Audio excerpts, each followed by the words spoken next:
welcome to the Whole Child Florida headquarters here. We're happy to have you, and tell us a little bit about who you are and what you do with Seminole Sitters, why you started it, and your goals there. Okay, well, my name is Mary Megan. I opened Seminole Sitters in 2007, and I just saw a need in Tallahassee for reliable childcare, whether it be nannies or babysitting or help while a parent was at work, or a parent that was trying to go back to school. And Tallahassee seemed to have a wealth of babysitters available, especially with the universities around here. But then they would graduate and leave, and it would seem that every year or two a parent would again be looking for a sitter. And a lot of times finding a babysitter is kind of like a grab bag. You do your best to have somebody who is reliable and who has experience and who just really clicks with your family and your children. And so to have to do that again and again, year after year, it was obviously frustrating for parents, and I wanted to be able to fill that need, to be able to have a consistent, reliable adult role model outside the parents investing in a child's life.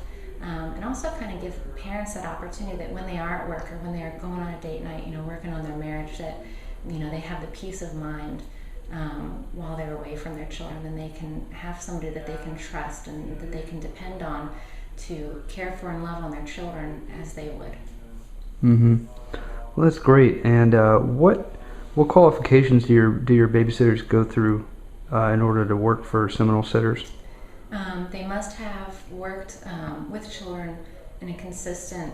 They must have worked with children previously for at least 4 years prior to joining Seminole Sitters, and not just that every now and then I would watch the neighbors' kids, but as a preschool teacher or working in the neonatal unit of a hospital or teaching children how to swim, but really having that hands-on, one-on-one engaging experience with children long before ever joining our staff.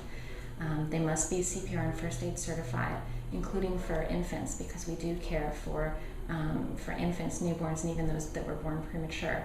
And they have to show me more than just being able to say I love kids, but I'd like for them to have a future with children, where they are in college and they're majoring in early education because they want to be a teacher, or in pediatric nursing, or some field where Seminole Sitters is not just a job for them, or a paycheck at the end of the week, but something that they really enjoy, because they enjoy being with children, they enjoy working with children, and that's their life path. Yeah, so it's much more than just, oh, this is a job just to get by or pay the bills. Absolutely, yeah. If I get any kind of inclination that it's just a job for them, they just want the paycheck, well, McDonald's is hiring too.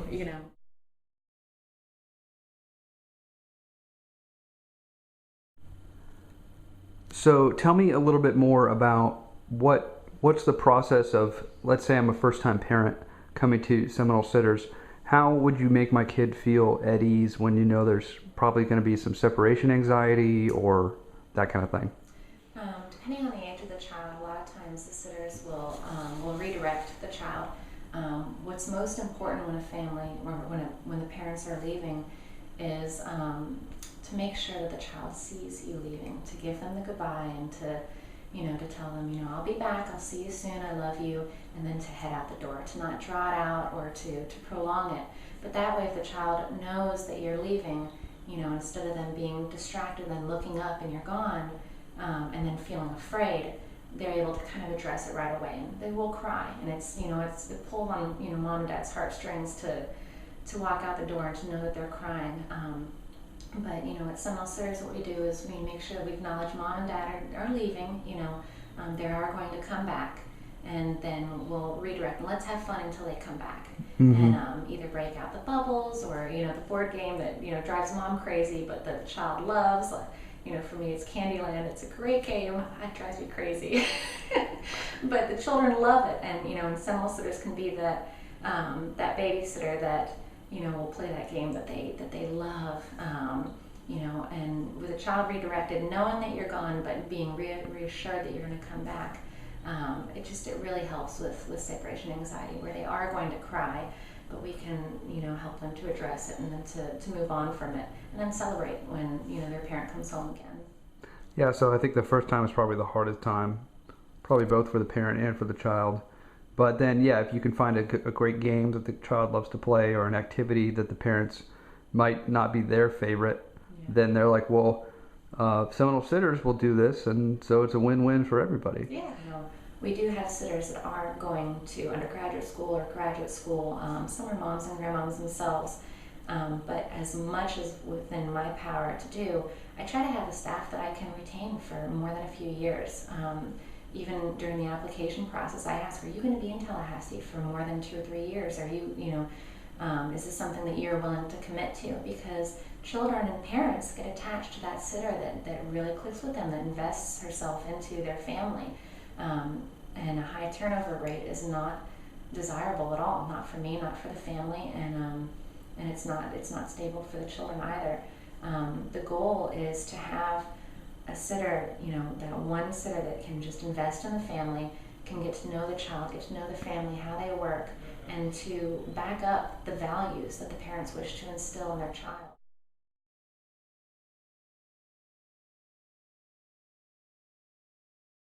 And when a babysitter comes to the home to care for your children, the best thing to do is, of course, leave your contact information so that if there is an emergency or even a question, of how much formula am I feeding him, and it's something that wasn't clear before you left, that the sitter feels comfortable to give you a call and make sure that she's doing that properly. If a family is ever going out to a theater or to a performance or something, or any kind of event where the cell phone might be on vibrate or even put on silent, I always recommend that the parents also leave the phone number for the venue that they're going, their seat numbers, so that again, if there is ever any kind of emergency or anything, any reason that the sitter would need to contact them, they could call the sitter, could call the venue and get in touch with the parent. That's a good point. In the age of cell phones, to have some physical location. Where are you? Where will you be? What will you be doing?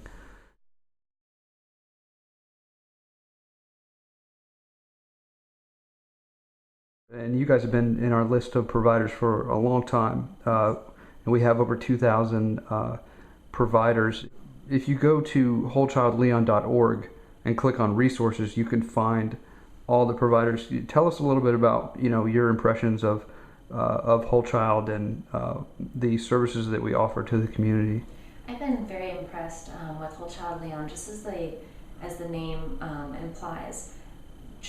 Raising up a child and caring for a child is more than just one facet. It's more than just going to school or feeding them a wholesome meal. There's so much that goes into raising a child, and a lot of time for new parents, first-time parents, or even just even if you have more than a few children, it can get very complicated, difficult, and even scattered sometimes. You're taking care of yourself, you're taking care of your children, and it's hard to be able to tap into the best resources that match up with your family and your family's needs and each of your individual children's needs, where one child might have certain needs that are different from another.